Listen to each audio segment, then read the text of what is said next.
¿Qué tal? Qué gusto tenerlos aquí conectados con Clase Empresarial en esta nueva experiencia de los últimos días, ahora en pandemia, en vivo, a través del canal YouTube de Cámara Medellín.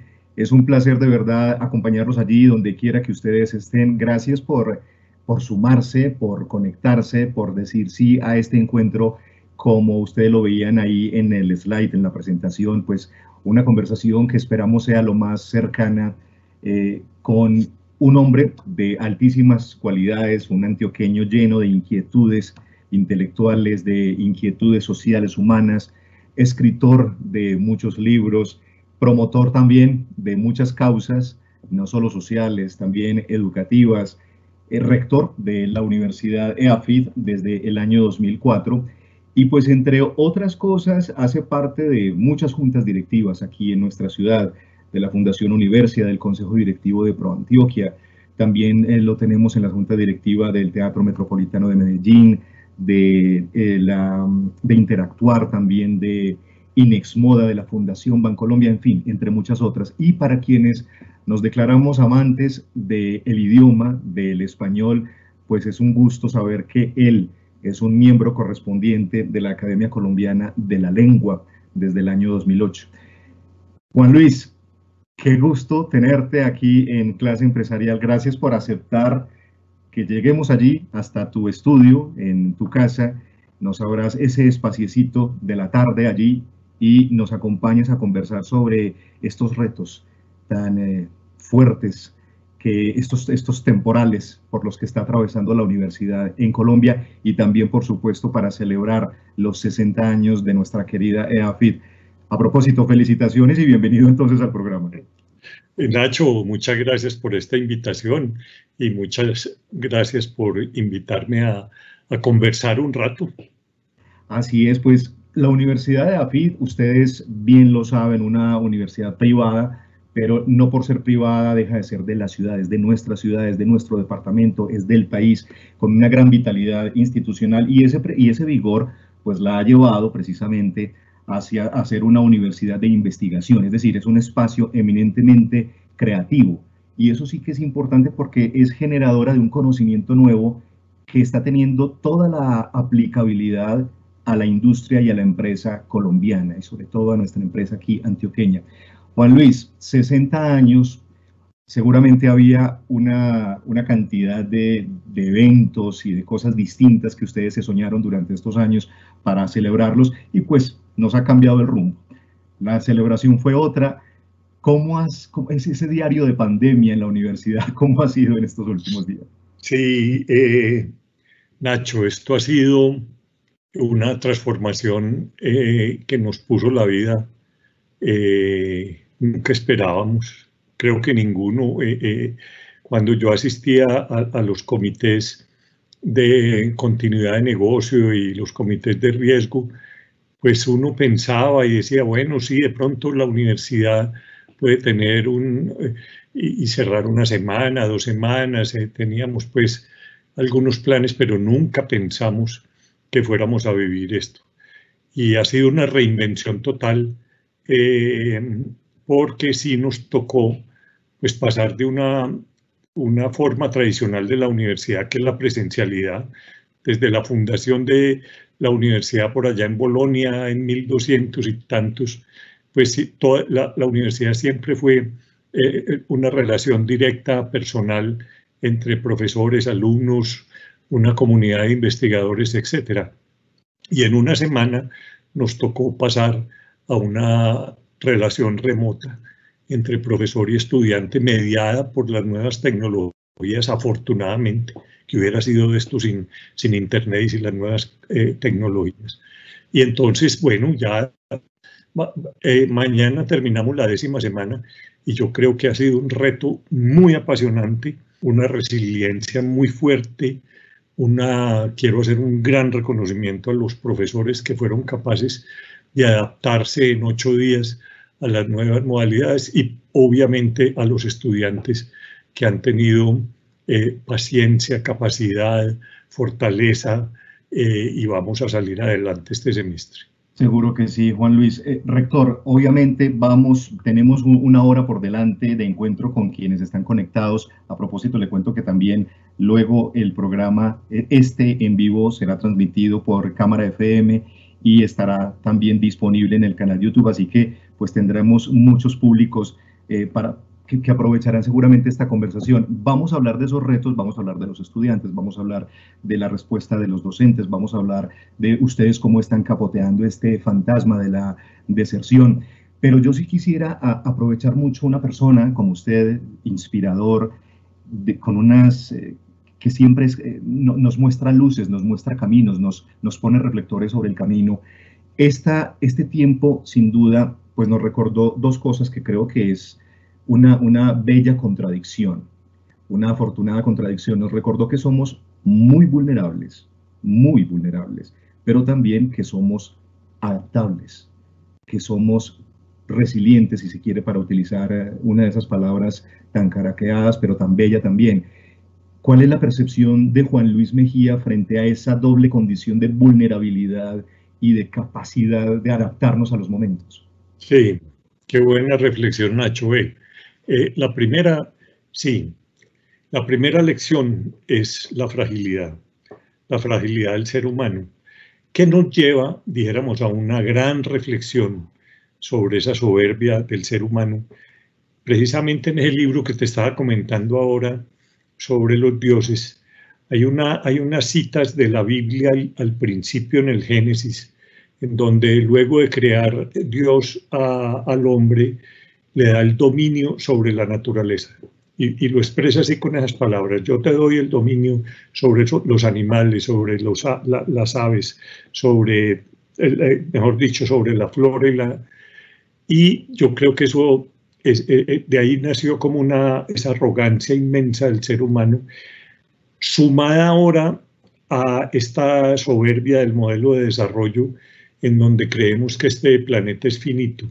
Entonces yo creo que la primera gran lección que tenemos, esta gran soberbia que teníamos, esta gran arrogancia del ser humano frente a la naturaleza, y un bicho invisible, un bicho que apenas los están tratando de identificar, pone en jaque a la humanidad entera. Es que eso tiene que hacernos reflexionar. Primero, como seres humanos, ¿cuál es nuestra relación real con la naturaleza? Yo creo que el gran cambio que tendrá que ver después es, hombre, ojo, mire lo que nos pasó por esa arrogancia que teníamos, que creíamos que éramos los dueños de la naturaleza, y de pronto fue la naturaleza la que estaba por encima de nosotros. Entonces, primera gran lección, esa. Y segundo es eso, la adaptabilidad. Ya Darwin nos enseñó, no sobrevive el más fuerte, sino el que es capaz de adaptarse a las nuevas necesidades. Y yo creo que eso es lo que estamos viviendo. Yo realmente vivo sorprendido, Nacho, de la adaptabilidad que hemos tenido, de la capacidad de adaptación, pero no solamente nosotros, es que muchas actividades, muchas personas hemos tenido una capacidad de reacción y de adaptabilidad a las nuevas circunstancias, primero las vitales, las personales, en nuestros hábitos cotidianos, en las rutinas cotidianas, y luego en nuestra forma de relacionarnos y en nuestra forma de trabajar. Entonces yo sí vivo muy admirado de esa capacidad de adaptación, y eso es lo que nos va a sacar adelante. Pues precisamente de esa capacidad de adaptación, usted nos decía, en escasas 2 semanas hubo que cambiar una cantidad de patrones de relacionamiento entre todos estos públicos que tiene una universidad. Y ustedes iban, yo no sé a cuántos nudos por hora en ese navío, en ese itinerario a 2030. Lo escuchaba muy atentamente el día de la celebración de los 60 años, que fue también virtual. Y usted decía cómo se les atravesó un huracán categoría 5. O sea, sí. Y todo esto reconfigura el mapa de la universidad, no solo de AFID, de todas las universidades a nivel global. ¿Cuál es ese capitán, usted que es el capitán de ese navío de AFID, ahora tiene que tener en cuenta qué?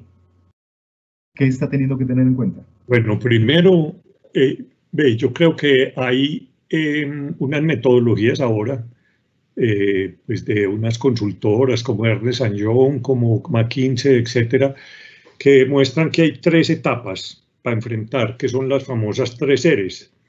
Una primera es la reacción. Bueno, ¿cómo vamos a reaccionar? Inmediatamente.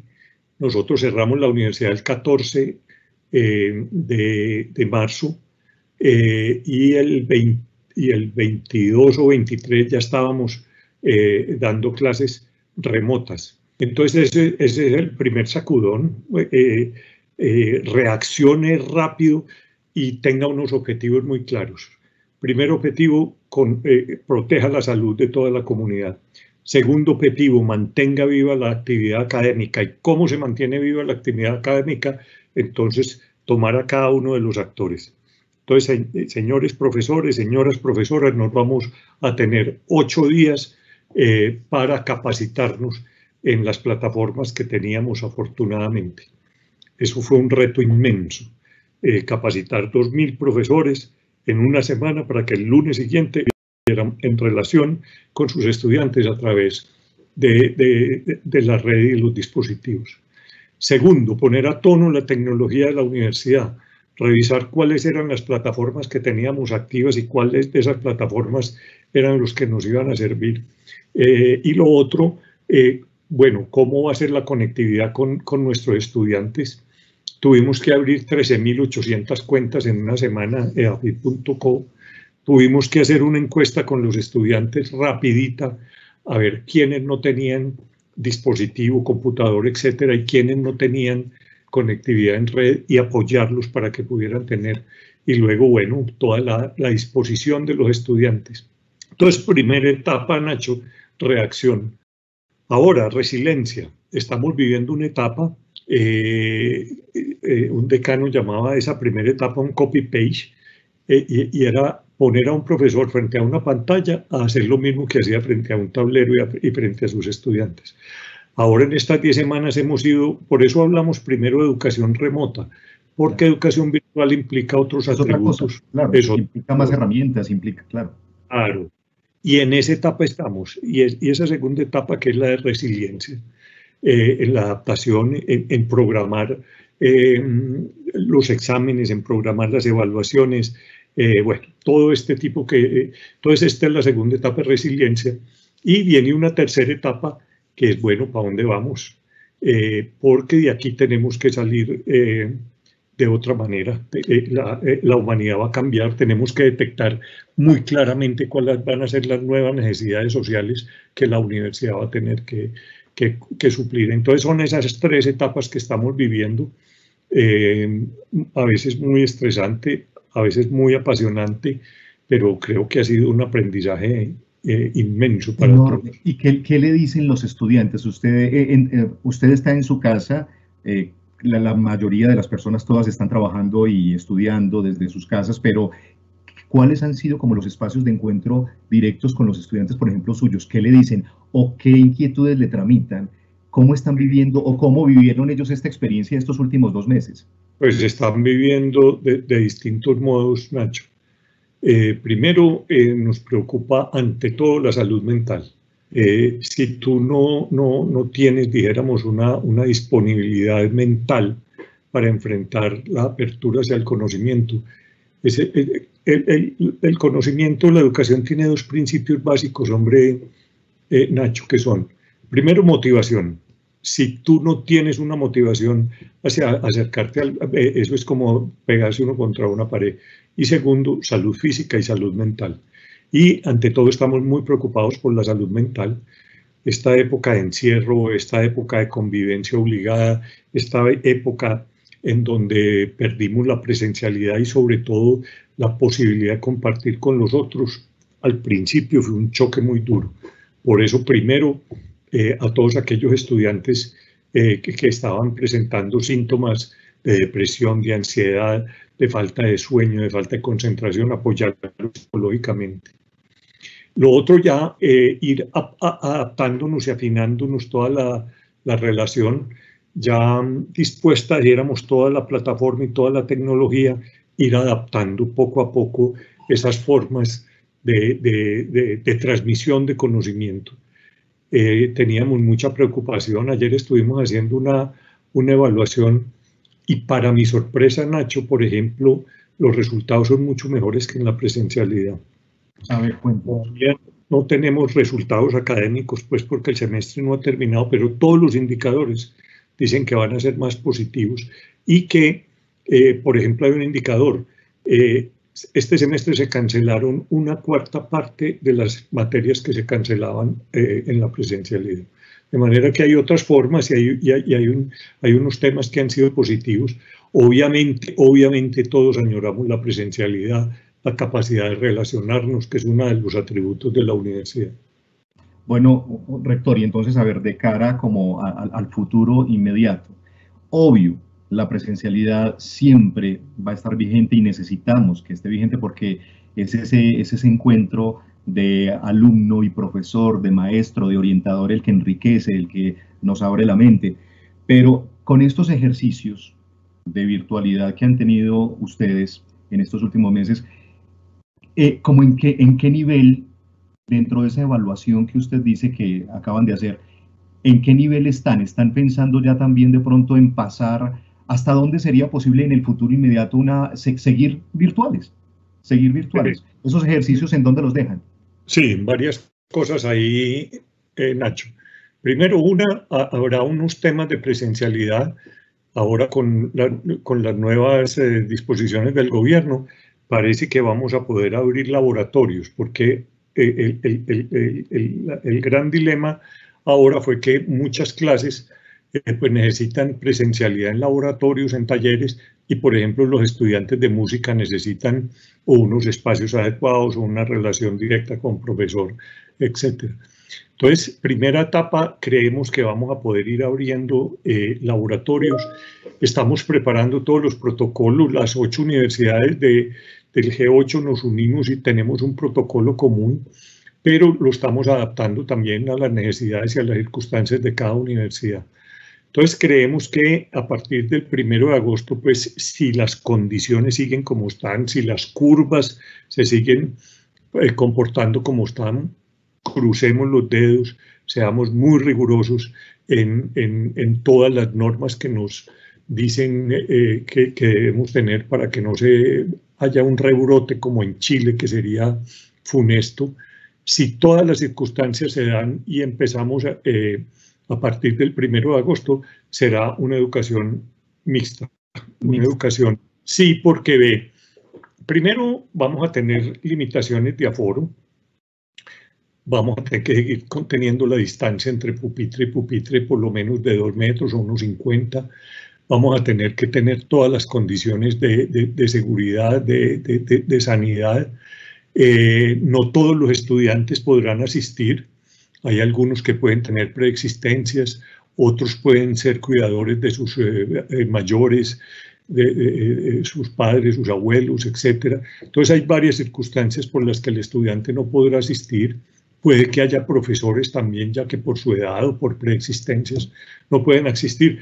Entonces va a haber lo que se llama la modalidad blender.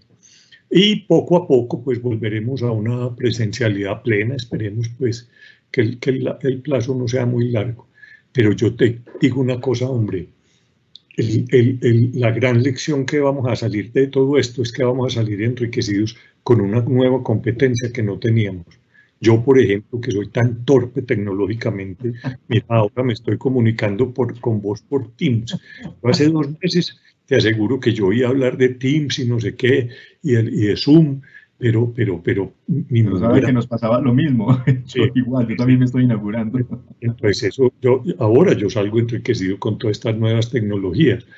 Y los estudiantes van a salir con una nueva competencia que no poseían y que, ¿sabes qué? Va a ser una de las competencias que más van a demandar los empleadores. Porque una de las cosas que estamos viendo después de esta pandemia es que muchas empresas se están replanteando y dicen, hombre, yo no necesito, está demostrado, yo no necesito 3 oficinas, yo una oficina tengo y el teletrabajo. Entonces, esos estudiantes más capacitados dijéramos, en la educación remota, eso les permitirá acceder, dijéramos, tener una ventaja competitiva muy grande con los empleadores. Juan Luis, imperdonable. Bueno, a propósito, recuerden que estamos en un en vivo tenemos a muchas personas conectadas y necesitamos precisamente como las preguntas de ellos. Este espacio es para ustedes, para que lo aprovechen. Tienen aquí al rector de la Universidad de AFID y pues está disponible. Tenemos todavía más de 40 minutos para hablar con él. Juan Luis, yo sí quisiera ese fantasma de que cada vez está siendo menos fantasma y más realidad, de la deserción. ¿Cuáles son las respuestas inmediatas, las respuestas concretas que ustedes han adoptado en estos últimos días frente a esa posibilidad que se cierne, pues definitivamente? Mira, Nacho, esa es una de mis mayores preocupaciones, pero no solamente la preocupación en la universidad, sino en el país, Nacho. Es que si nosotros, pues las cifras que está dando la Asociación Colombiana de Universidades es que habrá una deserción del 25%.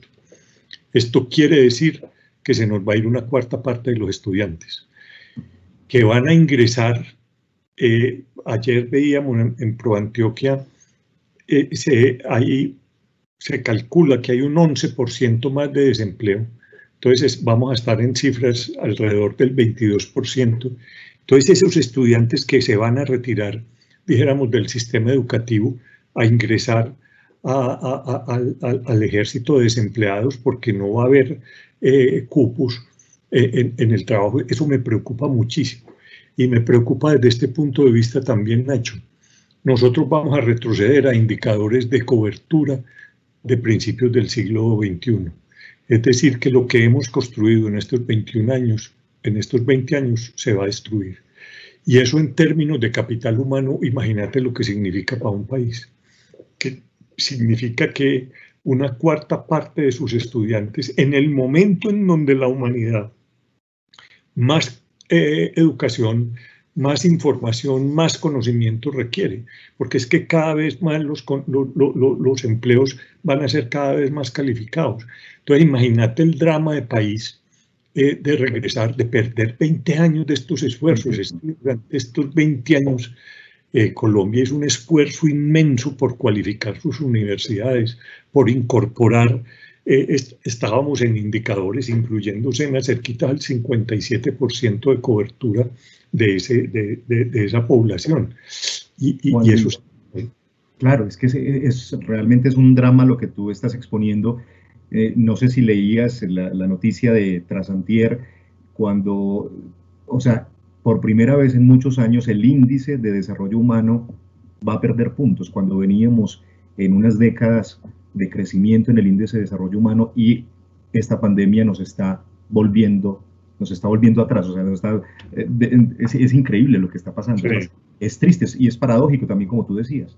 Los estudios de los economistas de la universidad plantean que el impacto económico nos hará retroceder por lo menos 20 años y volveremos a indicadores de desarrollo humano de fin del siglo XX o principios del siglo XXI. Bueno, y entonces volvamos propiamente a la deserción de los estudiantes. ¿Cuáles son las respuestas concretas que ustedes están desde AFID planteando? Mira, nosotros estamos haciendo un esfuerzo inmenso, Nacho.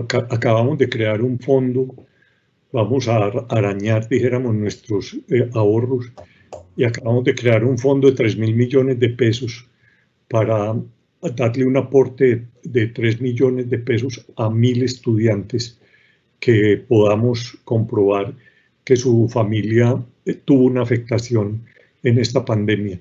Queremos que con eso apoyar a todos los estudiantes que han confiado en nosotros. Es para los estudiantes activos, no es para los estudiantes nuevos, sino como un acto de agradecimiento de nosotros hacia ellos que confiaron en nosotros y poder retenerlos en la vida académica. Yo les digo, hombre, hagamos todos los esfuerzos, por Dios. No desertemos de la vida académica. Es que no es solamente salir del sistema académico, sino perder los hábitos de estudio, perder toda esa capacidad, ese ritmo de estudio, de adquisición de conocimiento, ese ritmo de acción colectiva de conocimiento. Esa pérdida luego, un semestre pues se pierde en la vida, pero sobre todo perder los ritmos. Entonces, pues nuestra meta, Nacho, es que nadie se nos vaya por dificultades económicas, por dificultades psicosociales, por dificultades académicas. Haremos todos los esfuerzos para conservar a los estudiantes, no solamente pues por por la universidad en sí, sino sobre todo por ese peligro de pérdida de capital humano. Juan Luis, si de pronto dentro de quienes están conectados con nosotros hay uno de esos estudiantes que está en ese riesgo, que él y su familia están contemplando esa posibilidad, ya esos 1000 cupos se asignaron, esos 1000 cupos se están asignando. Mañana sale la convocatoria y simplemente es que nos manden una solicitud en donde haya una prueba pues de que su acudiente perdió el empleo, que su negocio del cual sobrevivían se tuvo que cerrar, etcétera, que nosotros pues tengamos como esa constancia de que realmente tienen esa necesidad y bueno, vamos a hacer un proceso hemos creado un comité para seleccionar, dijéramos, pero la idea de la universidad, Nacho, es que no se nos vayan. Con eso, a ver, la universidad tiene también una característica y es que tú no tienes que pagar la matrícula completa. Eso existía para el primer semestre, ya no, lo abolimos también para a partir de este semestre. Tú puedes ir armando tu menú, tú puedes ir cogiendo las materias de acuerdo a las posibilidades económicas de tu familia. Entonces, con este apoyo, nosotros consideramos que le damos como el equivalente al 30% de la matrícula, lo que le permite tomar unas materias y si hace un esfuercito puede tomar otras más, pero que no se retire del mundo académico. Eso es una pérdida irrecuperable. Juan Luis, bueno, ahí estará entonces por un lado las respuestas de ustedes, estos servicios que ustedes, este fondo que ustedes están abriendo, y también estará en la reflexión y en la responsabilidad, o sea, ya en esas cuitas internas de las familias para tratar de conservar hasta donde sea posible el que sus hijos estén vinculados con la universidad. Abramos esta conversación, si te parece, Juan Luis. Nos preguntan, queremos saber las opiniones acerca de los modelos de educación basados en microcurrículos que se ven en plataformas como edX, Coursera, etcétera, respecto al modelo actual de pensum de las carreras. ¿Qué piensas tú? Qué buena reflexión esa. Mira, yo creo que estamos viviendo como dos mundos y dos modelos. Obviamente estamos incluso ahora estábamos precisamente en una reunión sobre eso, lo que denominamos los micromáster, los microcurrículos, que nos permiten de una manera acelerada y generalmente virtual adquirir una capacidad. Eso es muy importante en la vida, pero yo siempre diferencio, Nacho, entre capacitar y educar. La universidad educa. Todas estas dijéramos redes que son importantísimas, etcétera, todas estas plataformas capacitan. Y esos van a ser, esas capacitaciones son efímeras, porque esas competencias que se adquieren ahí van a llevar a unos trabajos desechables, porque cuando cambia la tecnología, pues entonces habrá otra que lo reemplace. En cambio, la universidad es otra cosa, Nacho. La universidad es una experiencia plena de vida. Uno va a la universidad no solamente a educarse, por eso decimos nosotros educamos en el aula, pero formamos en el campus, porque es que la universidad lo que pretende no solamente sacar buenos profesionales, es formar grandes, excelentes ciudadanos, personas que puedan desarrollar todas las potencialidades que lleven adentro.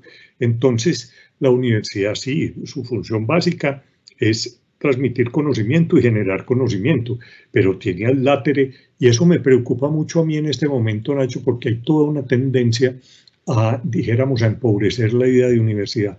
Es decir, que la universidad solo está para formar en el trabajo como si hiciéramos solo parte de la cadena productiva y no de la formación integral de un ser humano. Y todas esas otras, dijéramos, dimensiones laterales de la universidad son fundamentales y por eso añoramos tanto la presencialidad. Es que uno en la universidad es a donde se socializa. La universidad es una escuela de democracia. La universidad es a donde podemos desarrollar todas nuestras actividades deportivas, donde podemos disfrutar de la cultura o participar como actores de la cultura. Es decir, la universidad es una dimensión total. Juan Luis, pues me haces acordar precisamente en la organización, en la preproducción, digámoslo así, de esta entrevista contigo, pues estuve conversando con profesores de distintas universidades, una de ellas de la Universidad Pontificia Bolivariana, mi alma mater, Ana Cristina Aristizábal. Ella decía, Nacho, es que quizás Andrés Ruiz, no sé, que es un profesor que tiene un programa muy bello que se llama Universo en Expansión, él dice que sin duda la materia más importante de la universidad es Cafetería 1, 2, 3, 4, porque es allí donde se encuentran todos los estudiantes de las distintas carreras, donde se escuchan distintas conversaciones, donde se contrapregunta, donde tú te enriqueces, donde realmente el mundo se te expande, ¿cierto? Entonces ese encuentro físico tan importante. ¿Me permitís contar una anécdota? Sí, claro, por supuesto. Es que la universidad es una gran conversación, Nacho. La universidad es la conversación, y es que universidad es universalidad, y es a donde se juntan los saberes y a donde surge el nuevo conocimiento. Jorge Baxenberg, el gran físico que murió recientemente, el director pues, de Cosmocaixa en Barcelona, me contaba una anécdota una vez de unos compañeros de colegio que se siguieran en un ritual muy español. Los viernes se encontraban en el bar a tomarse una copa y a compartir sus experiencias. Y uno tomó la carrera de aviación, se convirtió en un piloto de prueba de aviones supersónicos, y el otro un urólogo excelente. Y entonces, en una conversación, en la copa de vino, el piloto le decía que le parecía muy extraño que cuando al avión entraba Mach 1, es decir, cruzaba la barrera del sonido, los cristales de hielo que estaban adheridos al parabrisas volaban. Entonces el urólogo se queda pensando y le dice, entonces si yo le aplico ultrasonido a los cálculos renales también... Y de ahí nació el tratamiento de los cálculos renales. Entonces es eso, es que la universidad es la conversación a donde se encuentran esas relaciones, dijéramos, insólitas, y de ahí nace el nuevo conocimiento. Por eso la universidad es una gran conversación, y por eso tenemos que defender esa idea de universidad como totalizador. Bienvenida a la capacitación, pero no olvidemos que la universidad es una experiencia plena de vida. Juan Luis, aquí tenemos otra pregunta. ¿Qué opina sobre las certificaciones o títulos? Hablan mucho sobre la poca utilidad ya de los diplomas y que en adelante se exigirán son competencias. ¿Hasta qué punto eso es cierto, Juan Luis? Sí, sí, sí. Incluso, como te digo, vengo de una reunión precisamente sobre ese tema, y se da sobre todo en la educación no formal, porque tú tienes que capacitarte en una competencia y entonces pues te certifico. Incluso yo creo que una de las grandes transformaciones de la universidad es que tú puedes ir acumulando certificaciones, y cuando tengas el número de créditos, por ejemplo, requerido para una maestría, pues obtienes la maestría. Y eso es una realidad, y eso se está dando, y la universidad tiene que ir hasta allá también. Los títulos seguirán siendo obviamente importantes, pero renovados. Yo creo que hacia donde vamos, Nacho, es que, mira, una de las grandes transformaciones de la universidad, por eso nosotros ahora nos definimos como universidad para todas las generaciones, es que en mi época uno decía terminé de estudiar. Entonces me toma y lo colgaba, y eso ya servía para el resto de la vida. Se cumplió. Claro, ahora esos títulos hay que renovarlos permanentemente, porque la humanidad está generando conocimiento de una manera tan acelerada, Nacho, que los conocimientos adquiridos se están transformando rapidísimamente. Se calcula que los conocimientos adquiridos en una maestría hoy tienen una vigencia más o menos de 5 años. Se calcula, y esto es lo que se llama la curva de Stanford, que la humanidad, que antes se demoraba mucho tiempo dijéramos, en renovar sus conocimientos, este año, en el año 2020, la humanidad va a renovar sus conocimientos cada 72 días. Es decir, que la frontera del conocimiento se va a estar moviendo cada 72 días. Entonces, seguirán los títulos, pero los títulos renovados. Por eso, la universidad se debe transformar y se tiene que transformar de un lugar que era solo pensado para una edad de la vida, que llamábamos pues la moratoria laboral, entre los 16, 18, 24 años y seguías con doctorado hasta otra edad, pero ahora la universidad se tiene que abrir a todas las edades. Hay, por ejemplo, nosotros tenemos un programa hermoso que se llama Saberes de Vida. Hay matriculados 700 estudiantes de más de 55 años que terminaron su vida laboral, pero no su vida intelectual. Además, en un drama que es muy, que nos lo reveló el último censo, es que es una población cada vez más, somos más adultos cada vez, y hay más expectativas de vida y hay muy pocos servicios para esa población. Exacto, y cada vez se llega a altas edades en muy buenas condiciones. Claro, ¿cierto? Total, y con el ánimo de conocimiento. Obviamente ya no es, dijéramos, un conocimiento para una profesión, sino para un enriquecimiento espiritual y o académico, pues seguir activo intelectualmente en la vida. Y ese programa tiene una característica muy interesante, Nacho, y es que no es por oferta, sino por demanda. Es decir, nosotros no armamos un currículo y lo ofrecemos, sino que esos estudiantes nos dicen, hombre, queremos estudiar Renacimiento, queremos estudiar el Camino de la Seda, queremos estudiar física cuántica, y le decimos, venga, le conseguimos el profesor y armamos. Entonces, la universidad está evolucionando, está cambiando, y ahora es una universidad para todas las generaciones. Exacto, la sed de conocimiento no es particular, no es un privilegio solo de algunas edades, es transversal claro, completamente. Claro. Otra pregunta, y es precisamente, bueno, uno de sus colegas directivo de la Universidad Medellín, Felipe Jaramillo, el vicerrector de Extensión, está presente y él dice, la virtualidad podría llevar a convertir a las universidades como esos viejos pueblos europeos en los cuales sus habitantes son cada vez menos.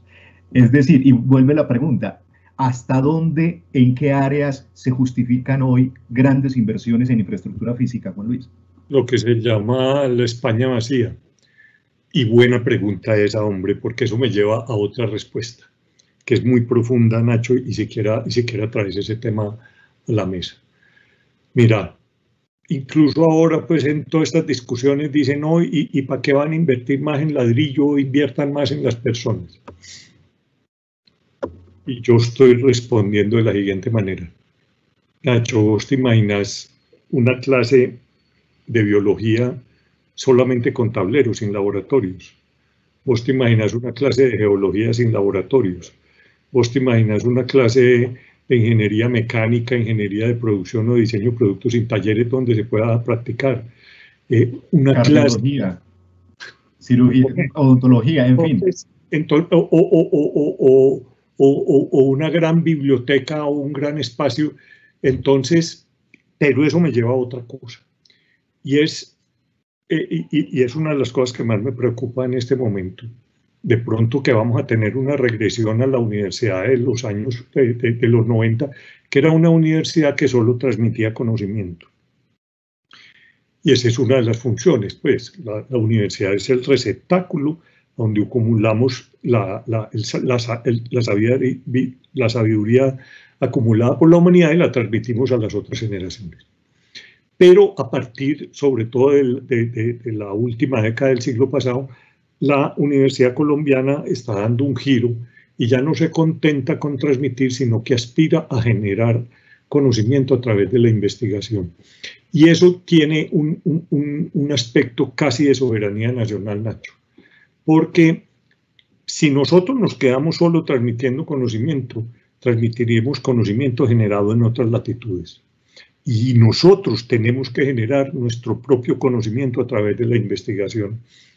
Yo siempre pongo el ejemplo de la biodiversidad. Vivimos orgullosísimos de la biodiversidad. Somos el primer país en aves en el mundo. Somos el segundo país en orquídeas. Somos el banco genético de la humanidad. Pero es que lo importante no es conservar la biodiversidad, lo importante es el saber sobre esa biodiversidad. Si nosotros a través de las universidades no generamos investigación y conocimiento sobre esa biodiversidad, pues simplemente nosotros conservaremos para que los europeos o los americanos hagan ciencia en nuestro territorio. Esos son temas de soberanía nacional. Es una forma de perpetuar ese modelo colonialista, ¿no? Donde siempre es el otro el que marca el camino, ¿cierto? Y entonces si nosotros invertimos, Nacho, el Internet llegó a Colombia por 3 universidades, fueron las universidades, no fue la empresa ni fue el gobierno, fueron 3 universidades, la Universidad de los Andes, la Universidad de AFID y la Universidad del Valle, los que trajeron Internet. ¿Quién en la empresa privada o algo está pensando, por ejemplo, ahora en computación cuántica? Eso se está pensando en las universidades. Entonces, el ladrillo de las universidades no es solamente espacios de aprendizaje, porque ya ni siquiera hablamos de aulas, sino de espacios de aprendizaje. La universidad es en su totalidad es un aula grande de clase. Entonces, si nosotros no invertimos en investigación, si nosotros no invertimos en supercomputación que le permita a nuestros investigadores hacer investigación de alto nivel, etcétera, pues nosotros estaremos condenados siempre a ser actores pasivos de lo que ocurre en la humanidad y no actores. No queremos ser espectadores, sino actores que podamos enriquecer el acervo común de la humanidad. Esa es la gran disyuntiva que tenemos. Juan Luis, te tengo una cantidad de preguntas y quisiera que no se me fuera la pita con algo que te quiero preguntar sobre los centros de estudio, sobre los grupos de investigación, sobre esas 4 propuestas que el Ministerio de TIC, el MINTIC, va justamente a financiar frente a COVID-19, donde están jugando un papel muy importante investigadoras, mujeres investigadoras de allí de AFID. Antes de eso quiero hacer un paréntesis para darle juego a quienes nos están conectados con nosotros. Te hacen esta pregunta: ¿cómo será la relación de EAFID con otras universidades? Cuando usted habla de la dimensión de la universidad, en el término que dice de la universidad como gran conversación. Sí, yo la creo relación que con las otras universidades. Mira, y te voy a traer otra anécdota. Esta sociedad antioqueña ha enfrentado las crisis con alianzas. Entonces, después de la guerra de los 1000 días, en Medellín había 3 cervecerías o 4, y tuvieron por necesidad que hacer la cervecería Unión, la unión de las... aquí había como 7 clubes sociales: el club de la varita, el club del tándem, el club de la matemora, el club de los 13. Y después de la crisis tuvieron que hacer el Club Unión, tuvieron que unirse. Entonces seguramente habrá en muy distintos niveles. Yo creo que Medellín tiene un ejemplo muy importante, Nacho, y es el grupo del G8. Y es un caso único en Colombia y muy escaso en América Latina, en que 6 universidades privadas y 2 universidades públicas como la de Antioquia y la Nacional nos sentemos todos los meses a pensar en proyectos conjuntos. Es lo que estamos definiendo ahora como que no es una red de universidades, sino una universidad en red. Y entonces tenemos que despojarnos, dijéramos, de los egos pues, que tenemos tanto en la universidad, y saber que entre todos podemos hacer mucho más. Y esta crisis sí que nos está enseñando eso. ¿Para qué vamos a tener laboratorios iguales en las 8 universidades, Nacho? ¿Para qué vamos a tener, por ejemplo, ahora, tal vez uno de los actores más importantes del G8 son las bibliotecas? Hoy cualquier estudiante de cualquiera de las 8 universidades puede disponer de las bibliotecas de las 8 universidades. Es decir, nosotros estamos dando pasos, cada uno conservando su idiosincrasia y eso, pero hacer trabajos conjuntos. Juan Luis, quizás, discúlpame, Juan Luis, quizás no es el momento de las victorias individuales, sino todo lo contrario. Y de construir sociedad conjuntamente, Nacho. Es que uno solo hace cositas. Uno en comunidad y en conjunto hace grandes proyectos. y hoy más que nunca donde el conocimiento es una construcción colectiva. La figura esa de Einstein despeinado, solo en un laboratorio lleno de retortas empolvadas y no sé qué, eso es de las caricaturas. El conocimiento es colectivo y por eso vamos a empatar ahora con el tema que me estabas diciendo.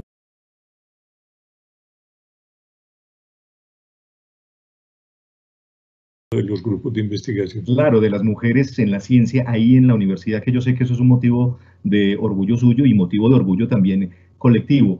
Me sorprendía esa noticia, la leía, el ministerio, el MINTIC, pues lanza una convocatoria precisamente para las universidades, para los grupos de investigación, para los centros de pensamiento, frente a cómo responder una cantidad de focos de estudio que nos está dando esta pandemia.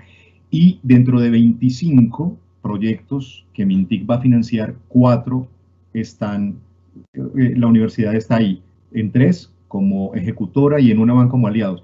Háblanos de eso que es tan importante, Juan Luis, por favor. Mira, y qué bueno que traigas también a ese tema, Nacho.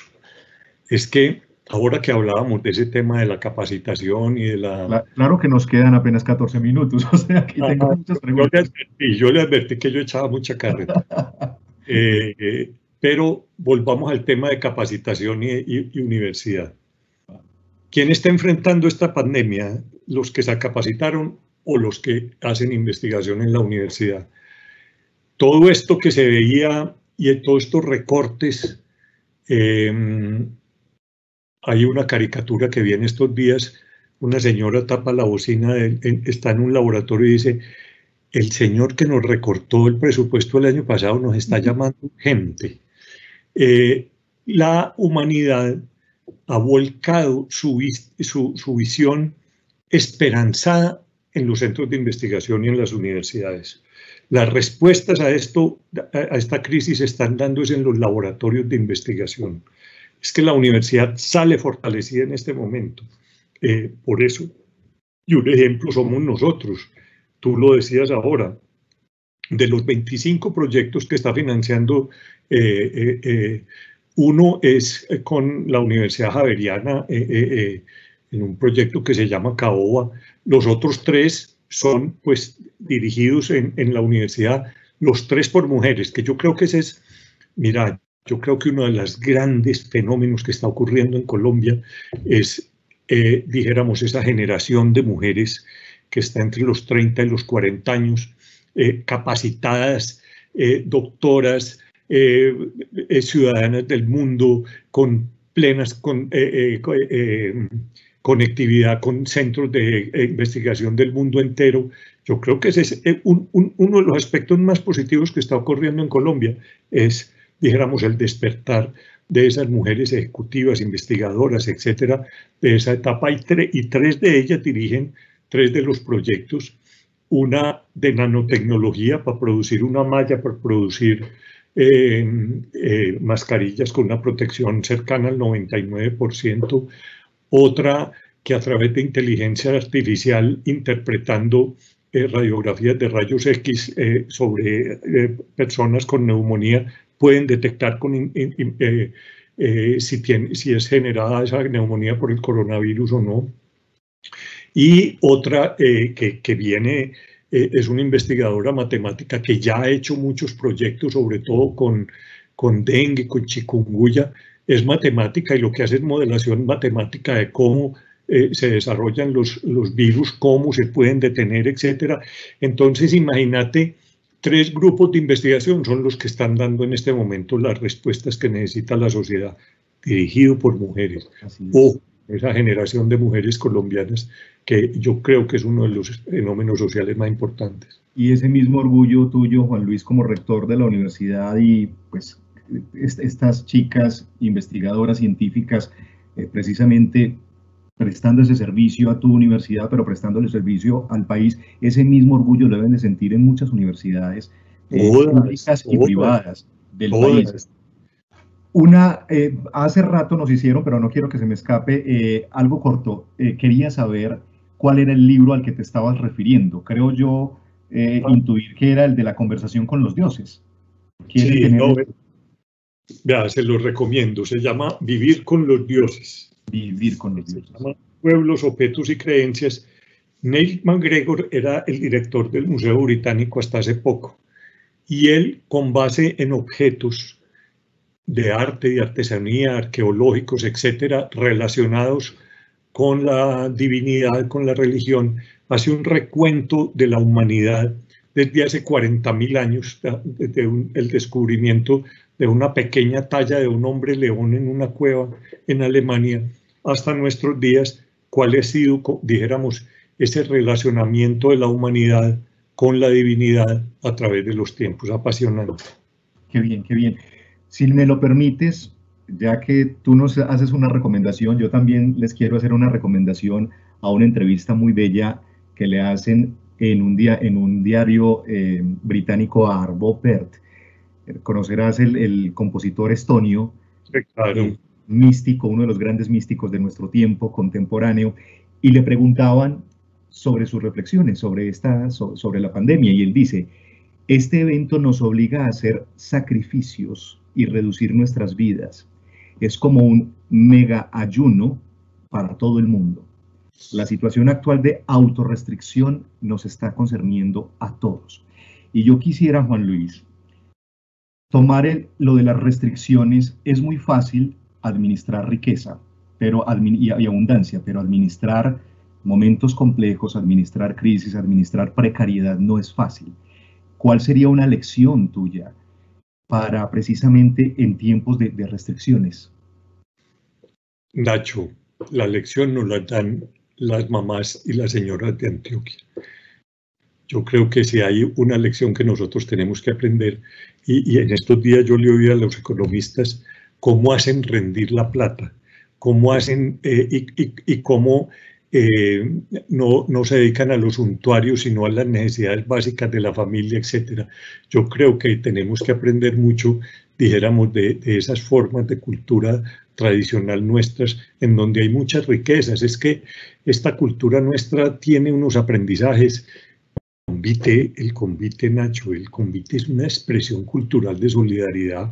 Esta ciudad la ha construido es la gente alrededor de una caja de cerveza, 3 bultos de cemento y una carga de arena, y con eso se han hecho las planchas. Entonces nosotros tenemos que aprender mucho de nuestra cultura popular y tradicional. Qué bien, Juan Luis. Vamos llegando ya al final de esta conversación. De verdad que en nombre de la Cámara de Comercio de Medellín para Antioquia, pues te agradezco inmensamente que nos hubieras regalado estos minutos al final de esta tarde de jueves, allí en tu casa, después de un día que creo que comenzó a las 7 de la mañana y no sé cuántas reuniones más tendrás, e incluso puede ser que enseguida tengas otras más.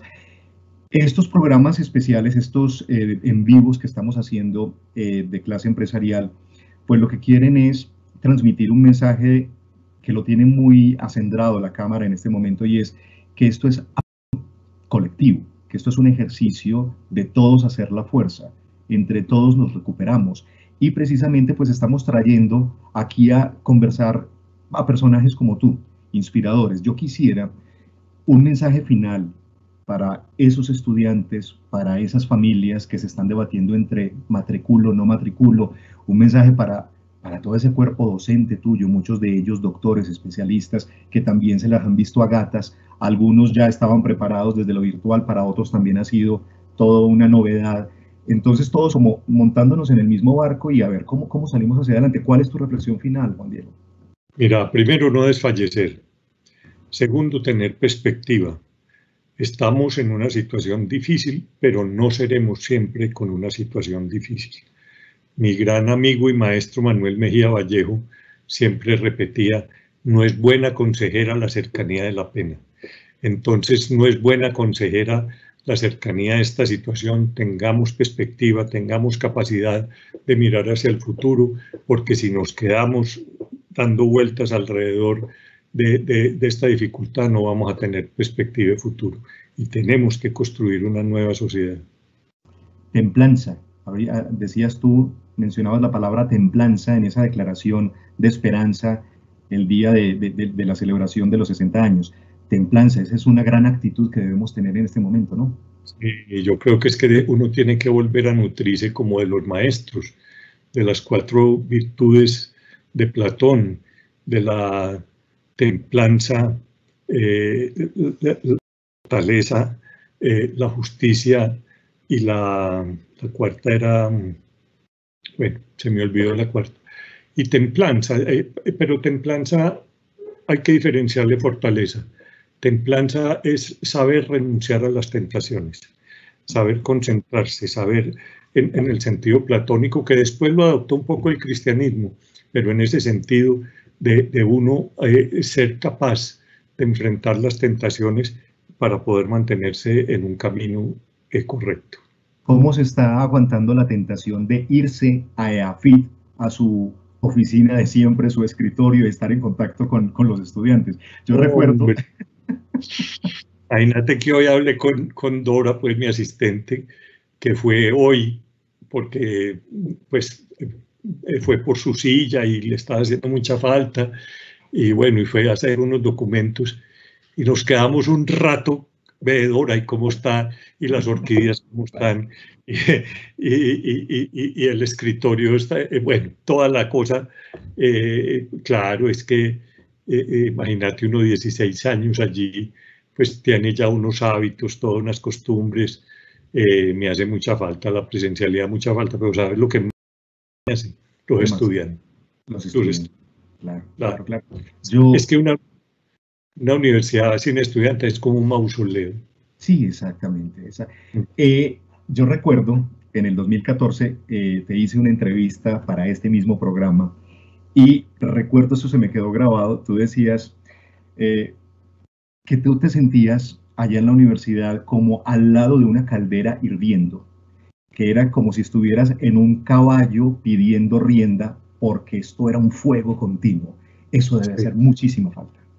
Sí, porque es que trabajar en una institución que está jalando, no es que uno la esté empujando, sino que ella está jalando y uno la tienes que contener, pues porque los recursos son finitos, porque no tenemos tantas capacidades, pero trabajar en una institución que está jalando desde todas partes, pues eso es una fortuna para todos. Juan Luis, no te quito más tiempo, además también me jalan las orejas desde la emisora porque este programa debe durar exactamente 1 hora, irá dentro de 15 días en directo por la emisora. Te quiero simplemente invitar a ti y a todos los que están conectados con nosotros para la próxima conversación. El líder va a ser Nicolás Díez, allí Daniela, que es nuestra productora, nos la va a mostrar. Daniela, muéstranos bien. Justamente Nicolás Díez es el CEO, el presidente de Tronex, una empresa que pues se desprendió de la antigua Codiscos y hoy es todo un referente de innovación, de diversificación, de energía almacenada, en fin, ese será nuestro próximo líder inspirador.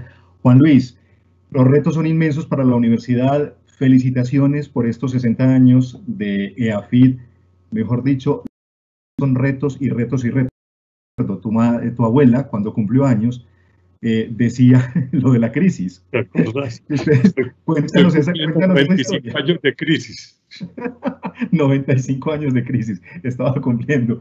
Así que la universidad es luz, nos ilumina el camino y la universidad allí es donde se han siempre fraguado las grandes transformaciones y siempre va a encontrar la manera de estar a la altura del momento. Gracias, Juan Luis Mejía, por estar con nosotros. Gracias a vos, hombre. Muchas gracias a todos. Un placerazo. Cuídate mucho. Gracias. Feliz noche. Lo mismo, Nacho. A ustedes muchas gracias por estar conectados, por aceptar esta invitación y esta clase empresarial hoy con Juan Luis Mejía Arango, rector de la Universidad de EAFIT. Feliz noche.